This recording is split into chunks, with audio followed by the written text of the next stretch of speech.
Hey guys, congratulations, you made it. Welcome to Date Night In. I know how difficult it can be to have a date night out, especially if you have kids. And so whatever it is you need to do to get yourself comfortable for this, for me, that would include a Walmart sweatsuit. Yes, I do have a oversized gray Walmart sweatsuit. I hate it. That you definitely hate. So I would never wear that on a date night out.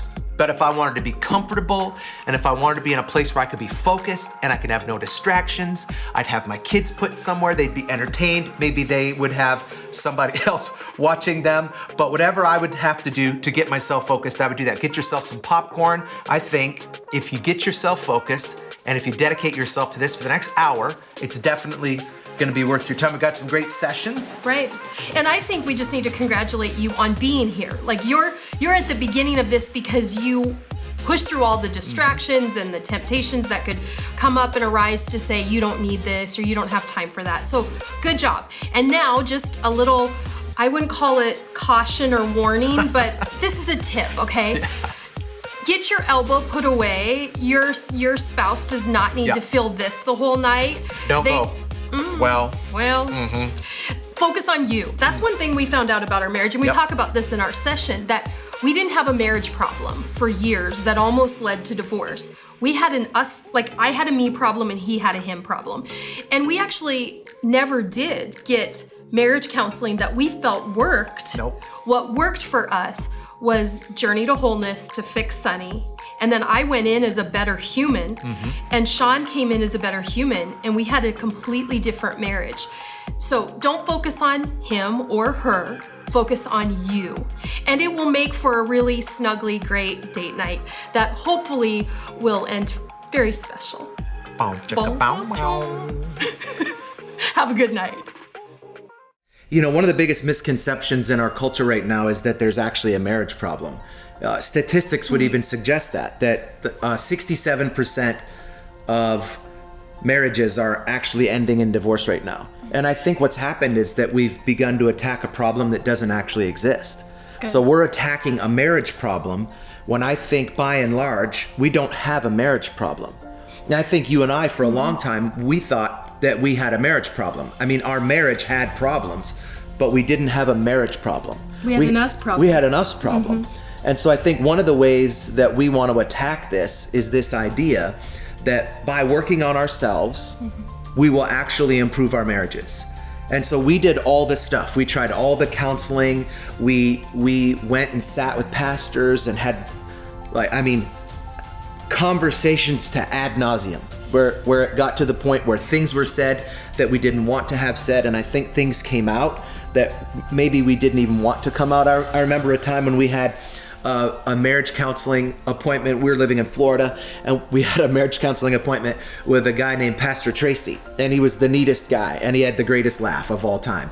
But that counseling session, I felt like it was actually counterproductive because I think there were some things that came out of me that were me issues that they were directed at me. That were then directed at you. I think directly the quote that I remember and will probably never forget is when I looked at this pastor and I said, I don't actually need her. And that was like the thing that was heard in the room. That was like the suck the oxygen out of the room. And I legitimately felt that in my gut. Because some of that I was still, and this is language that anybody who's ever been through Journey to Wholeness, they'll understand. Like I was arrested in development. I was a little boy trying to act like a man. And for me, I legitimately felt like I don't need her. I know how to make a sandwich. I know how to do laundry. I know how to make a bed. I know how to survive. And my premise to him was I would not die if I did not have this person. But the thing that I said after that almost got lost in the wounds. And what I said was, I don't need her. I'm married to her because I want her. But I got stuck on, you don't need me. Yeah. And Pastor Tracy, I think, was like, whoa. Yeah. And you're right. I also, for so long, had treated you like I needed to help you. help you, leave you sticky notes, Yep. make sure you're doing okay and you're getting the And work done at home. truthfully, you And did you looked actually at me, need to do that. But you looked at me through the lens of your mother. Right. Because that's where you were hung up. And a man would say, I don't need my mom now Yeah. that I'm married and I'm 25. I don't need, and that's really what you were saying is, I don't need Sunny to be my mom, but you said I don't need Sunny. Right. But it was through the filter of the mom thing that you were working through. And I was treating you like a lot of us women can do when we wear the pants in the family too much, where I was leaving you sticky notes to make sure you took out the garbage and, made the bed. And those are things that I think some women are doing. And I think that that's looking like a marriage problem, but it's a me problem that I think I need to control my husband. I thought I needed to control you, and that wasn't working for us. Yeah, and I think that was ripping further open some of the wounds that we already had in us. And so then we were blaming each other for the indeficiencies that we had in our own lives. And our marriage, obviously, it hit a point, and I think we've kind of danced around it, we've skimmed over it, we've alluded to it for the last 6 years, but our marriage was done. It was really our marriage as a relationship and that institution that we call it. It was irreparable. I mean, it was irreparable enough that I came home on, I believe it was the weekend of the 4th of July, and you were packing up your parents' pickup truck with some of your items, most importantly, my kids. And I remember you driving out of the driveway and me laying on the driveway and crying like a child, like a 4-year-old kid crying who just lost their prized possession. And I had lost my family. And what was interesting was this dynamic that your dad stayed with me, who, now that I have a daughter, I don't know that I would have the fortitude to do that. I don't know that I could love another dude enough to sit on a deck, and he was so angry with me. And he was angry with me not because I had ruined our marriage, but because I had damaged you. And I think that's what happens in relationships where people are both wounded, is that wounded people wound people. And so I was wounding you and you were wounding me.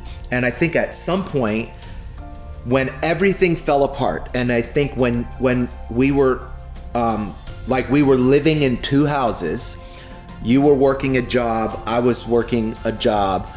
Our kids were trying to figure out how is it that like how we is have this 2 bedrooms now. Our kids had 2 bedrooms. How's this dynamic work? Well, I think that people don't realize we've been there, and there's so many that have been there. And when we say, oh, we almost divorced, like we didn't just throw around the D word. Lots of people do that. Yeah, I mean, there's some of you watching, you probably picked this breakout because you go, we're talking about divorce all the time. Like, is it worth saving? And so we threw around the D word all the time. And we'd say, don't use the D word, and then we'd yell divorce. It wasn't, it was pretty out there. But it was that moment on July 4th, 10 years ago. So, I mean, we're real close to just the 10-year anniversary where, and you're maybe there, or people get to that point where they go, I actually could divorce, when you'll let your parents know. Yeah. Nobody knew. When I'm getting in the truck with my mom, with the kids, there was no more we can, in the private, yell divorce, yell get out, yell this isn't working, and then just go back to the same routine the next day. We got in the car and we started to drive away. And that's why you were on your face in the gravel. Because it was a realization this is really gonna happen. But I wouldn't take, I mean, I'm sure you'd take that time back. And I really, that wasn't a fun part of it. But I wouldn't take back the moment where we just went all out there with the truth to the people that needed to know that we needed help. Because for how many years? 13 years. Nobody knew our struggle. Well, we struggled from the jump. We struggled on our honeymoon. And some of you are like that, particularly people, now we didn't live together, but I think at that point in our life, it wouldn't have been any different had we lived together, right? I mean, we were acting like we were married, like lots of people do. And maybe lots of people who are in this session who like, you know, like you cohabitate, and like, I love how you talk about it, how somebody gets married, like you leave your kitchen, you get married, you come back to y'all's same kitchen. And it's like, where's the magic in that? And there's...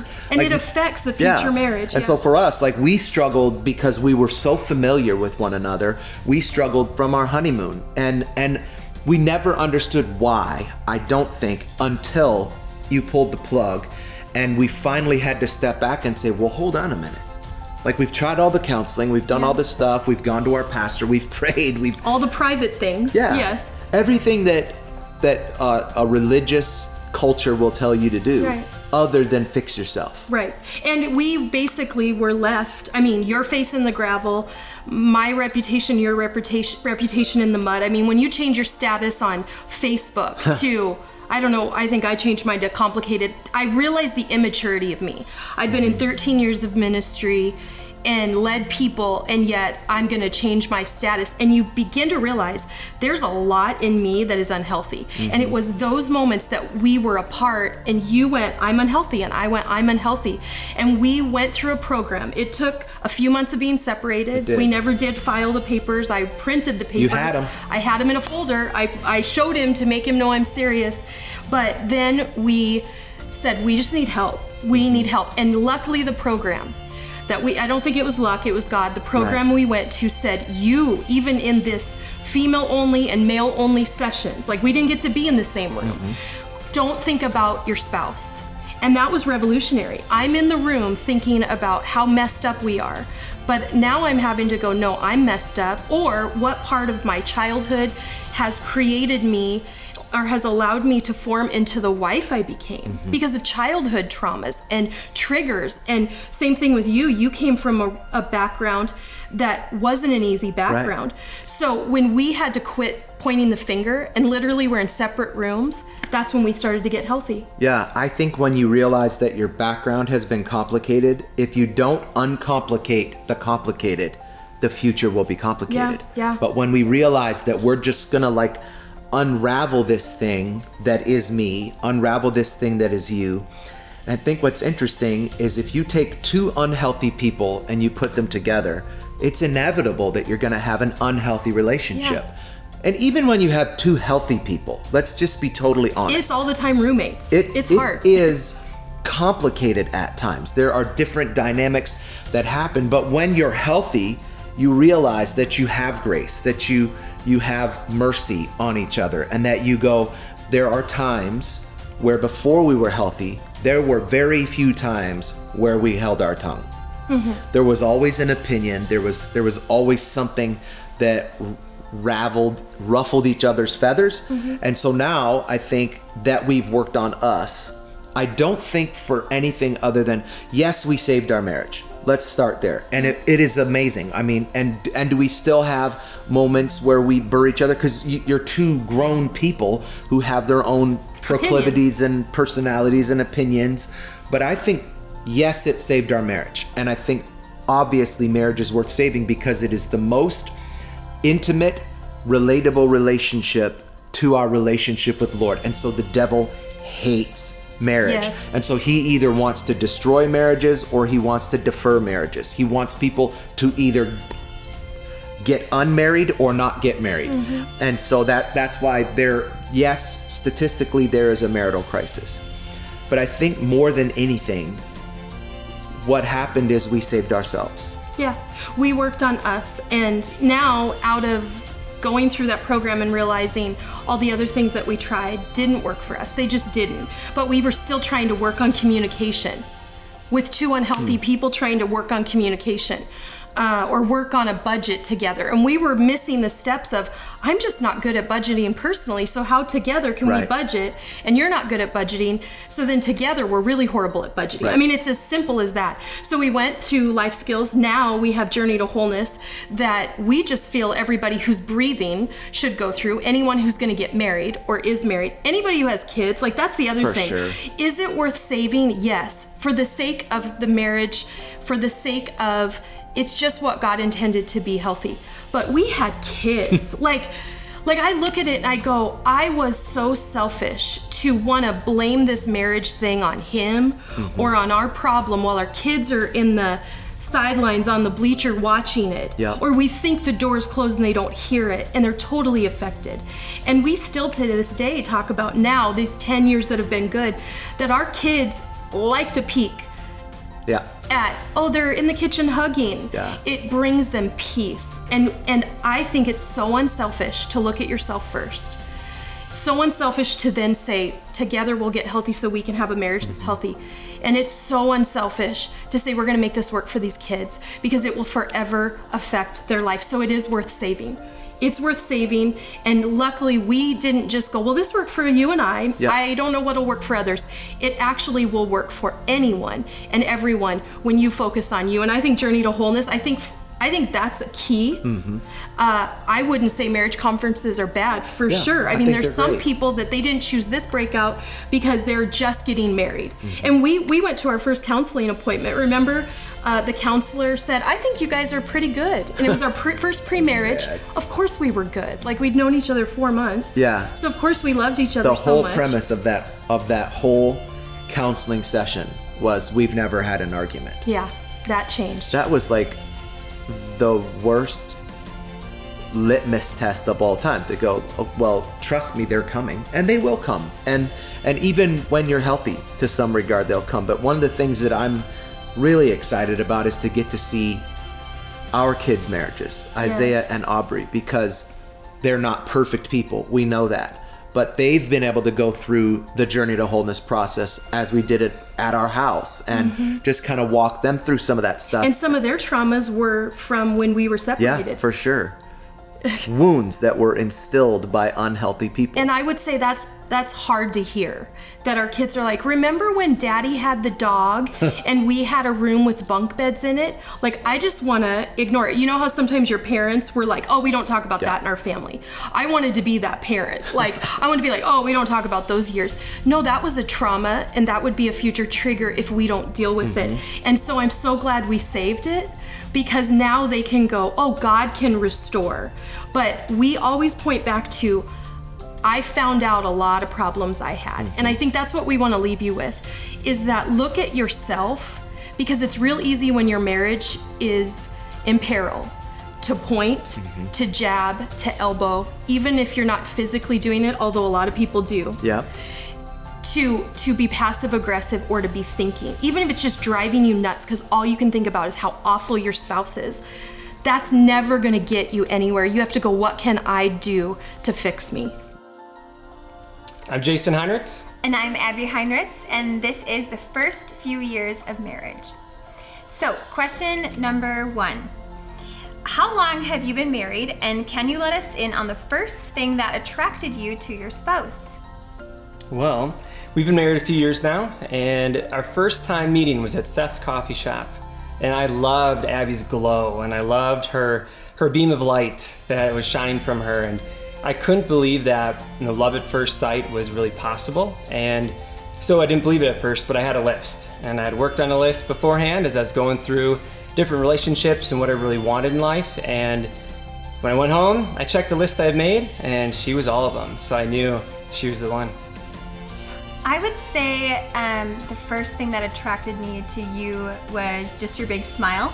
You came in and you were smiling and happy, and I thought that was really nice. And then when we got talking, it was easy. And I always remember my parents telling me that it shouldn't be so hard. Like, it should be easy.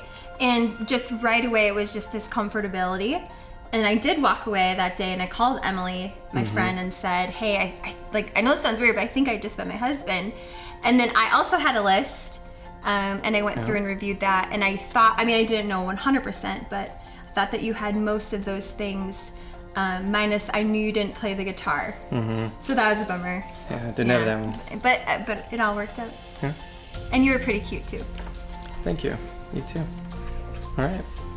So a great wedding doesn't equate to a great marriage. You plan for your wedding, you have hopes and dreams for your future and your future together. Then you begin, and all of a sudden there are some surprises, things you never thought of or maybe even shocked you. So what surprised you most in the first few weeks, months, or years of our marriage? So, yes. This question. So the thing that really did kind of surprise me, to be honest, was like adjusting to intimacy, and that's because we remained pure in our dating. We really wanted to make sure that we dated God's way and remaining pure in that. And so just all of a sudden, like being married, and then it was like, okay, here you go. That was actually difficult for me, in the sense of just getting used to, like, here you go. What like, do you mean? Enjoy God's Song of Solomon, like all the Song of Songs, like all the stuff. So I wanted more sex as a guy. I think is what you're getting at. Well, just the whole thing, adjusting to it overall. Yeah. What about for you? Yeah, I'd say it was the having two great people, but kind of, you know, different people with different family backgrounds coming together and having different upbringings and having to adjust to that, and, you know, what you expected, what I expected, what I was raised with, what you were raised with, and having those tough conversations initially together to figure out, okay, what are we going to keep, what are we going to not keep, and then also having those tough conversations with our family, right? So our parents love us very much, but being able to have those conversations with them that were tough on, hey, here's how much we're actually going to see you, here's what's expected for holidays, here's how much we want you in our lives, like we're starting our own life together. And I think just starting our own life together was really exciting, but different, because we're the oldest in our families, and kind of starting our own life together. Yeah, we were kind of like the first ones in our families, and so trying to navigate what is our family going to look like, and then what is our family plus our immediate families. Yeah, that was definitely, and it's just constant communication that we have to have, and that we try to have. Yeah, that's good. Okay. All right, next. All right. So your marriage journey has the potential to be out of this world, but it also has potential to crash if you don't make thousands of small and occasional large course corrections along the way. So what is a course correction we've made that makes our marriage great in these first few years? Well, I think the biggest thing that we noticed, or I noticed at least right away, was that how we make decisions is so different. Very different. Very different. I kind of go with my gut, make the decision, and run, whereas I want to think it all the way through, get everyone's opinion, and just decide after getting the right decision, but it takes much longer than just doing it. So I think a big thing for me was just realizing that I needed to allow you time to just process and not like force you into a thought before you were ready. Even though I like felt so sure of things, I think that was a huge one. Right. Was figuring out how do we make decisions together in a way that doesn't leave one of us upset. Right. Yeah. And remembering that we're on the same team. Yep. A lot of times it's like, hey, we're not against each other. We're actually in the same team. We're just getting to that route a little differently. Yep. Yeah, that's a big one. We're on the same team. Yep.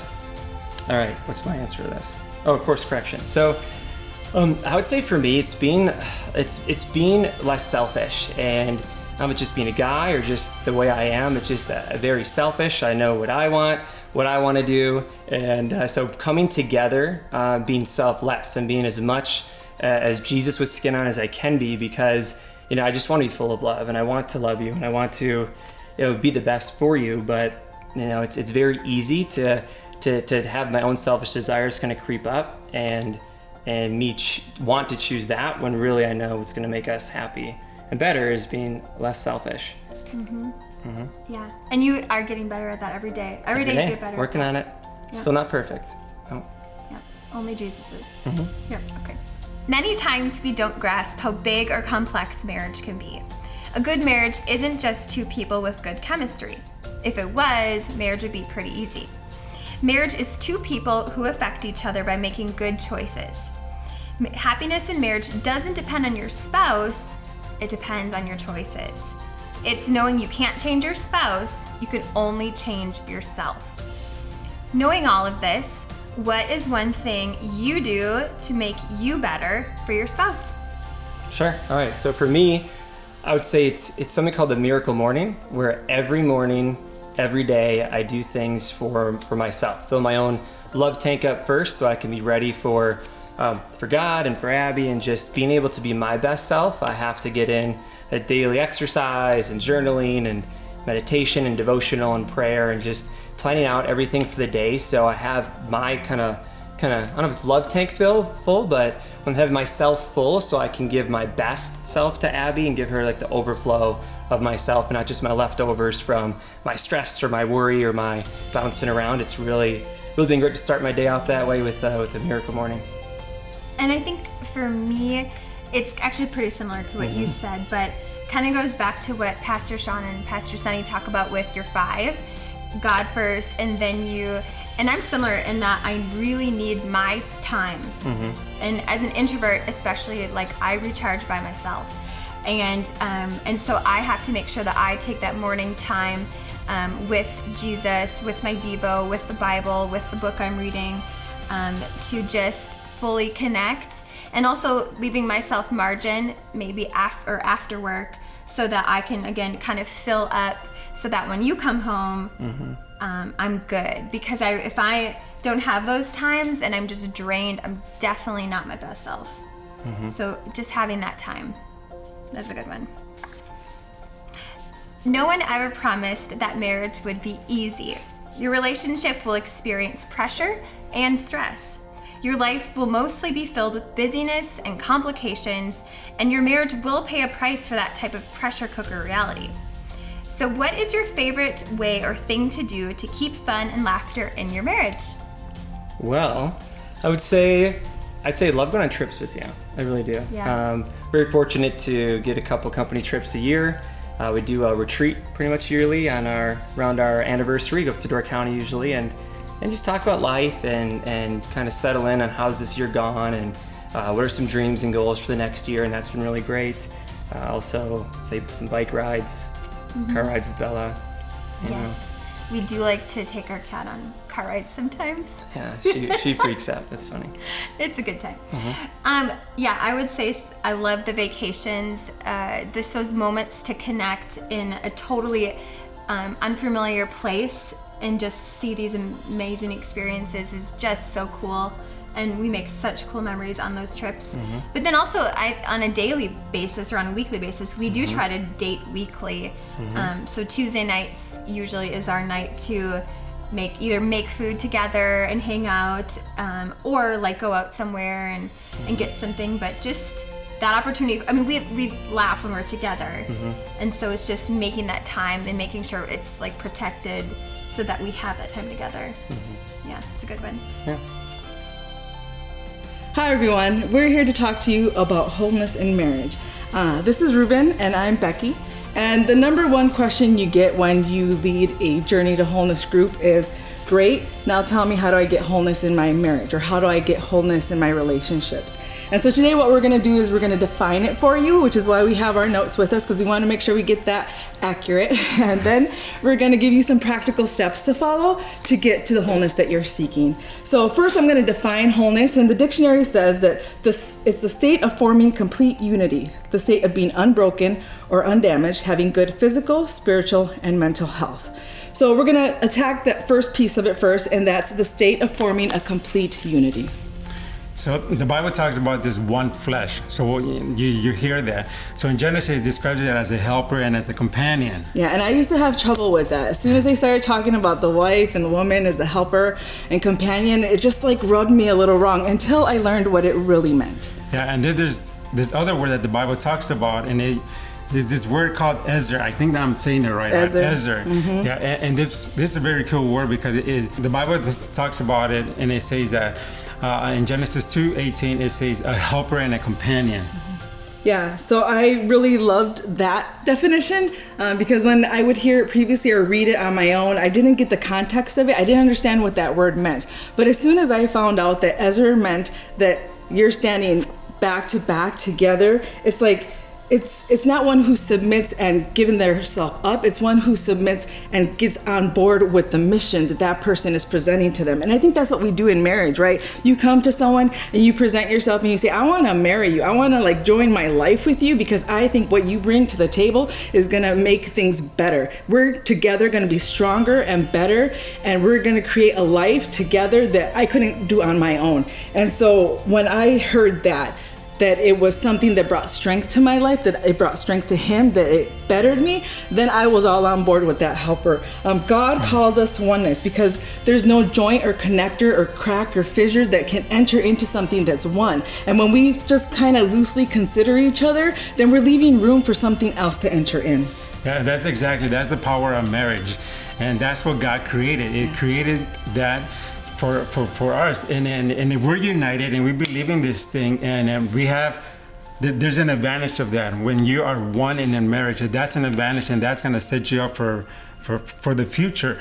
And it's kind of like this, and I was talking about it's kind of like a crack in the wall, and it's like a little fracture in the wall, and some of these older homes, they have them because they're made different than the newer homes, but there's this plaster how the interior walls of the house are made, and some of them have a fracture on the wall, and the way to fix that, if you just paint over it, it's gonna come out again.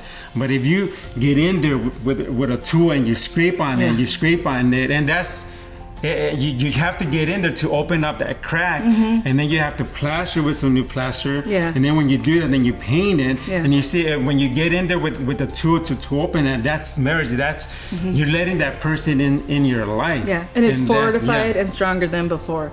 And I think one of the misconceptions I had about that was that that meant that someone was giving up their individuality. But that's not what Ezra is talking about at all. It's calling someone to be the rescue, the strength, the support, to add to bring all of yourself, all of your talents, your resources, your time, all of who you are to the table, because that brings strength to that union. So every decision, we all make decisions. So every decision that I make is not about me, it's us. So every decision I make is us, because that's part of the mission. Am I advancing our mission on the decisions that I make? Because if I don't, then I put us on a disadvantage in our marriage. Yeah, and that's what the Bible calls covenant, or we could call commitment in everyday terms. And it's what God established between himself and his people. So this is the plan he had for himself and the love for his people, and that's what we're modeling in our marriage. Marriage is a covenant, not a contract. So contracts are built to determine what happens when this all falls apart. And while contracts are important and they set the terms and they can be really helpful, sometimes we can go, well, if this doesn't work out to my advantage, or if this doesn't look like how I thought it was going to look, then we have the terms for kind of ending this thing. And a covenant doesn't say that at all. It says, I am in this always, no matter what, to the end of time. This is an unconditional love. It's the love that God and Jesus, they model for us, and it's the love that we're called to have in a marriage. And that brings us into our second point, which is the state of being unbroken, undamaged, having good physical, spiritual, and mental health. Now, who comes into a marriage perfect? Who comes into a marriage unbroken? Who comes in undamaged? I know I didn't. Neither of us did. Nope. We definitely struggled when we first got married. Don't think we're sitting here today at ease because it was easy from the beginning. We definitely had to put some work in. We were great friends when we entered into our marriage. We got along great. But what we found out was we were great at being friends, but we knew nothing about being in a marriage. And we had to learn about that. And we both of us brought our brokenness into our marriage. I especially did things that we didn't realize had influenced us, had formed our perspective, traumas that we had experienced that we didn't even know were affecting us today. We brought them in. We were so young when we got married. We just hadn't even had the chance to even explore who we were ourselves and what we were bringing in. And so what do you have to do? So next is you have to declutter. And declutter all the stuff, because when you come into a marriage, you bring in all the stuff that you accumulate, because we're human beings. We accumulate things, and some more than others. Your treasures and your trash, and you bring it all in. So you have to declutter to make room for the good things in life. And literally we just did that, and we decluttered our basement. And and I'm so glad that we did that, because there's so many things that we had in boxes that we brought from just when we pictures first got of family. married. And they were just there and collecting dust and mold. It's kind of, so but I'm so glad that we decluttered, because as much as we love our kids, we love our kids, our 3 kids, and as we're decluttering the basement, I'm so glad that we didn't leave that for our kids to do that, because they would hate us. So marriage, that's what marriage is, a legacy. So you want to pass on, what are we passing on to the future? And because it's very important when you get this thing right, you declutter, because all the emotions, all the thoughts, all that things that you pile into your heart, into your mind, it's gonna spill out some way, somehow. So you work at it together, and you declutter that, and you make room for the good things that can fill in your marriage. Yeah, absolutely. And you know that you absolutely see the results of that in your kids. You start to hear them saying some of the things you've said. You see them acting the way you do. You see them reacting sometimes the way you have. And so if we want to make sure that we're passing on like the best to them, if we want to make sure that their lives are better than what we experience, then we need to not only pass on our behaviors and our attitudes and ourselves in the best way possible, we need to also teach them how to address these things so that they walk into their relationships with the best them, because they know how to address it, they know how to look at it and identify it and move forward. And so what became my journey to wholeness in our marriage became our journey to wholeness, because he was right in it with me. And then I give him the same consideration and kindness when he's going through a rough spot. It doesn't mean, okay, well, this isn't working anymore. It's not what I'm in it for, right? It's where are we at together? And when we go back to that, being back to back and together, then I'm not going to step ahead of him, because I want to make sure that he has my back and I have his back. And together we're strong. And when we separate that, when we forget that, that's when we run into trouble. Yeah, and that's kind of going back a little bit to we were talking about that word Ezer. And Ezer, that means a person that it battles with you back to back. And what better thing that you want in your marriage, in your life, to have that partner that you're back to back, that I got your back, she's got my back, and I know, because you know what? I'm in this for life, baby. Yeah. I'm in this like for toe tags and body bags.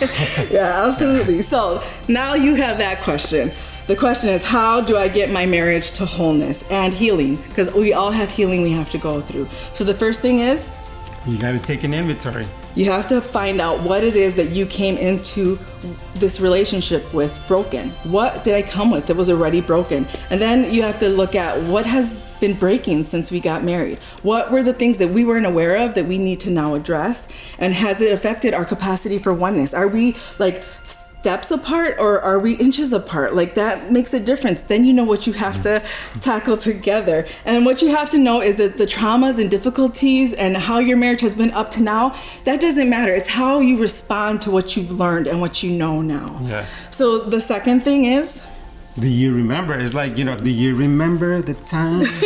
Yes, and singing sometimes helps. Yeah. I always say go back to the beginning. You have to go back to the beginning, because when you went into this, when you got married, you decided that this person was the best thing for your life, that this person was going to be the one that was going to make your life fruitful and successful. And you got to go back to that. You got to go back to, why did I think this person was awesome to begin with? We need to remember that together and take time to do that.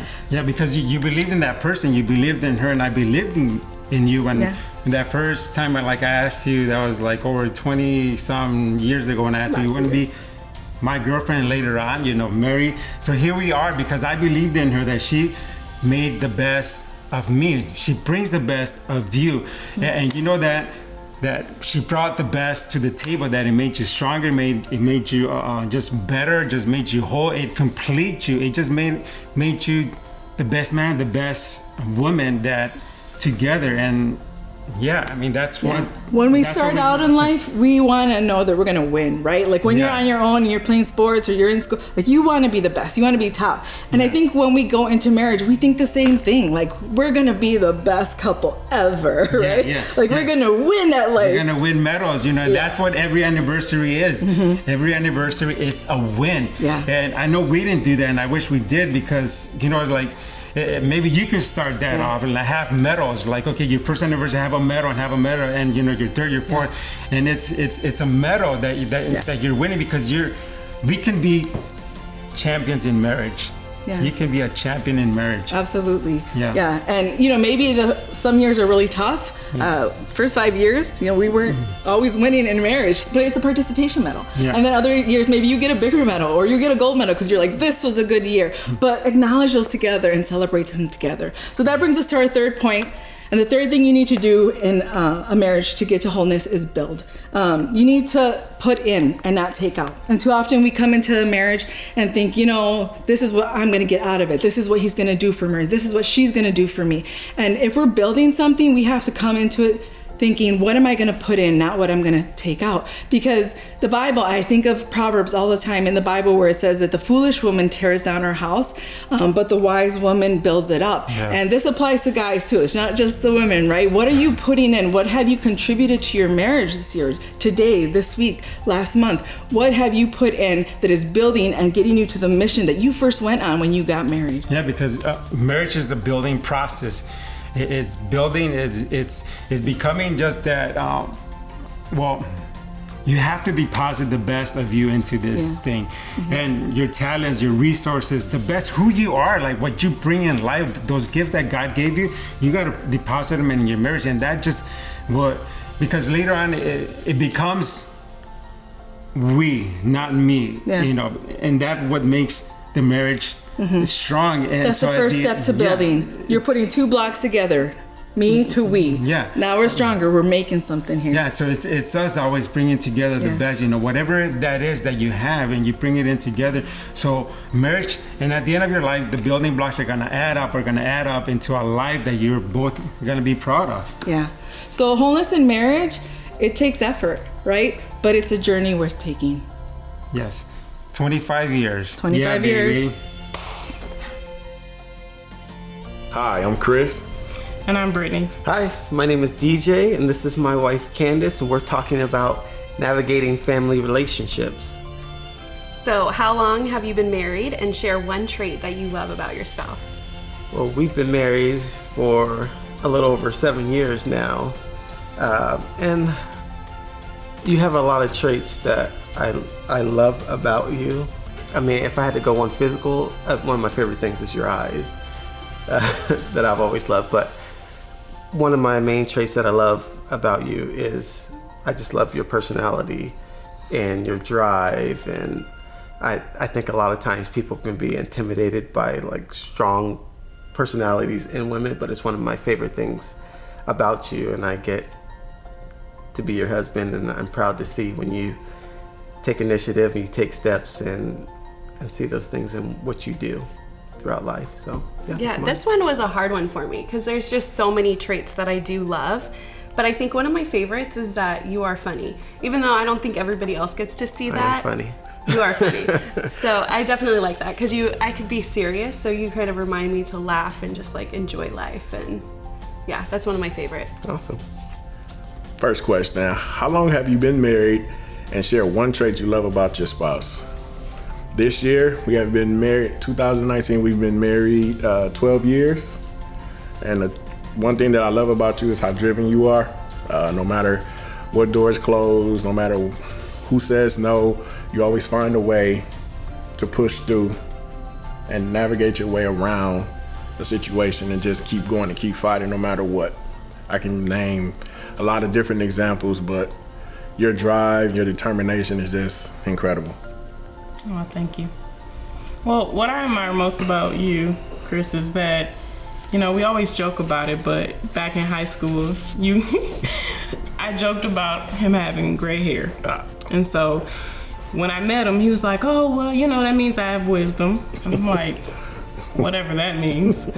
And then, as it turned out, he really did have a lot of wisdom. And so I really appreciate his wisdom. And it's just amazing how when we're going through things, just to, to be able to ask him. And, he just comes from so many different perspectives. And he just gets you to think deeper than what you'd normally think. And so that's what I really love and appreciate about him. I appreciate it.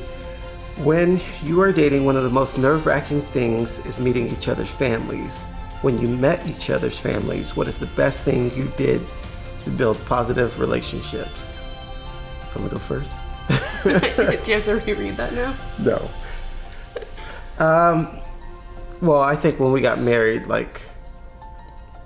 my family became your family and your family became my family. So we would do things with each other's families, like we would go to basketball games with my family, or we did barbecues with your family, and it wasn't always just the good things, but even some of the harder times where there was a funeral or something in the family, we were there. Or even when your mom had brain surgery, I was there with the family, and I think it showed that we're there for our families, whether the situation is good or bad.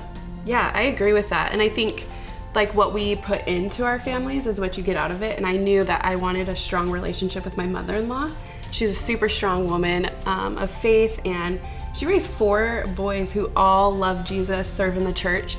So I wanted to have a close relationship with her. So I would do things specifically with her. So we did Bible studies together, women's conferences, and even had, the tough conversations when there are misunderstandings. But I think that made us have a much stronger relationship today. But when you are dating, one of the most nerve-wracking things is meeting each other's families. When you met each other's family, what is the best thing you did to build positive relationships? Pretty much, I was just me.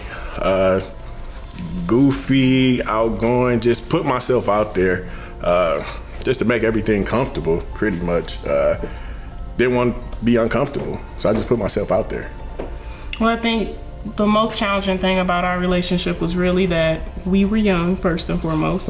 And then the second thing is that we really didn't live in near any of our family members because we were so far away.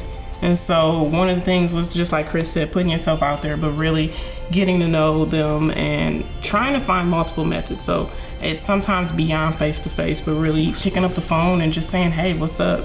Texting and just really making that effort to get to know people. And that's something we had to do. I mean, like I said, we were young, and so it was trying to figure out, how can I get to know you even though I'm not near you? And really trying to figure out how can we bridge those relationships to help them get to know us. Right. What is one thing that you didn't expect when it came to in-laws when you got married, and how did you work through it? Well, honestly, I think my in-laws are great. So I think the one thing that I didn't expect was trying to navigate both families, especially during the holidays, the major holidays, because they both wanted to, see us all the time, and trying to juggle that was definitely a challenge. So what is one thing that you didn't expect when it came to in-laws when you got married, and how did you work through it?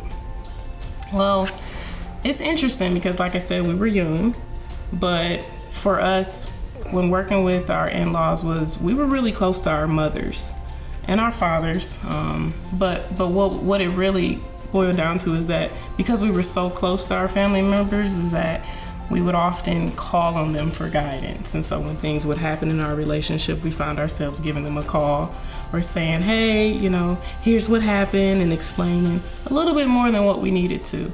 And so it was really, that was one thing that didn't expect, that transition of trying to figure out, who do I go to now? And so it was really going to each other now and keeping it in-house and really changing the family dynamic of learning to get to know each other and trying to figure out how can we navigate through that conflict if it ever arose. Or now mom and dad are no longer in that picture, and so how can we transition them out? But not necessarily out, but transition them in a healthy way where we're still listening for guidance, but it's just different. The guidance is different. Absolutely. It was different for me because your family actually celebrated and did everything it was crazy, especially Christmas.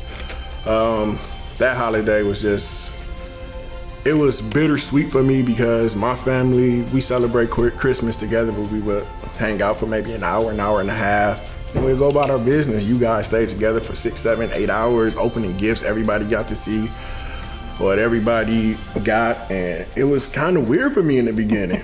It was really, really weird, you know, like how come they spend so much time together? And how can we find time for each other? You know, so we had to navigate through that and figure out, like, it was okay for us not to go to everything. It was okay for us to choose each other, you know, sometimes. So yeah. Yeah. When you began to take those steps, how did you navigate those changes in conversations? I think, I mean, it took us a while to actually start making those changes and having the conversations, because for years we would do everything with families. 2 Thanksgiving, 2 Christmases. multiple Christmases. And when we Oh my had kids, we did the same thing, and we're running around and having those issues, and to the point to where we would be so tired, or the kids would be so tired because we're running around everywhere trying to meet everyone's needs. And I think it finally came to a point to where we had to discuss like what we wanted to do for our family. And what was kind of like most important, especially for Christmases, like, you know, what could we cut out? What could we, what is like important for us to still do? But we had to kind of come up, with that agreement on what we wanted. Yeah, and when we had to go to our families and tell them this too. Like, we made it so I didn't go talk to Candace's family because I didn't want it to seem like I'm taking your daughter away from all your holidays and we don't want to do anything. But she talked to her family, and I talked to my family, and feelings got a little hurt. But the great thing is our family still love us, and they'll get over it. They still will work through it. So it was not being afraid to say those things and making and doing what was best for our family.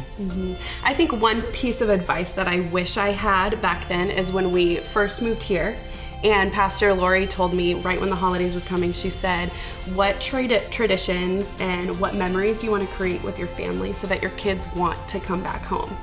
And I wish I had that back then, because then I would have created different memories, and I think it would have helped navigate through this. Yeah, I'm glad our kids are young enough to where they probably won't remember the first 5 Christmases, because they're only about 5 and 6 almost, so they're not going to remember much, but definitely making our own memories that they would want to come back to. Yeah. So when you begin to take those steps, how did you navigate those changes in conversations? So really, it was really getting to know, like, stepping up and talking to our family members. We had those conversations almost immediately because it started to become a conflict for us. You know, like I said, when things would happen, giving our family members a call, and, you know, even though we were far, we were still calling them like, this happened, you know, this was going on, and they would automatically, and I think too, people don't realize when you share things about your spouse, it kind of creates that sense of who they are. Like it creates this sense for people who don't necessarily know them. And if the person hasn't gotten to know them, then they're gonna base your opinion off. I mean, they're gonna take your opinion over someone else's, and they're gonna automatically assume that's who that person is without even getting to know them. So it was really trying to, you know, like to be open and honest about what the new dynamics were, and really helping them understand that we're gonna get through this, but we need to trust, you know, the process, and that we're gonna lean and depend on each other now, and this is gonna be different for us, but we're ready for the challenge, and we're gonna go through it together. Yeah, I agree with everything you just said. It was pretty much, I answered a little bit of this question in the last question, just letting ourselves know that it was okay. It's okay to break away from what you grew up around and create your own dynamic as a family, as a husband and wife. So it's okay. Yep. And initially, I mean, obviously they weren't gonna always.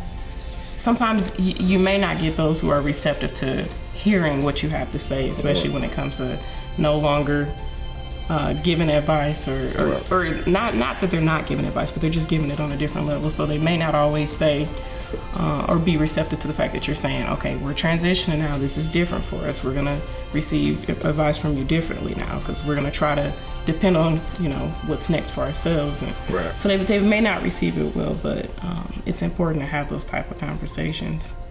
For anyone who selected this breakout because they may be struggling, what is one piece of advice you would give them? One piece of advice if they're struggling. I would say talk. Like, one thing that we have always tried to do is talk to one another and be open and be able to tell each other how we are really feeling without condemnation or judgment. And even though it may feel like we're getting on them or you're afraid to hurt their feelings, you got to be honest and be able to be open and have those real conversations. So talking, I think, has saved us a lot more trouble than we could have gone through, because obviously there's always going to be conflict and when you're dealing with people, but communication has been truly the key. For anyone who selected this breakout because they may be struggling, what is one piece of advice you would give them?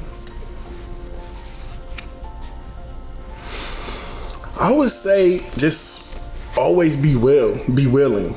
Always be willing to love, always be willing to forgive, always be willing, just to be willing.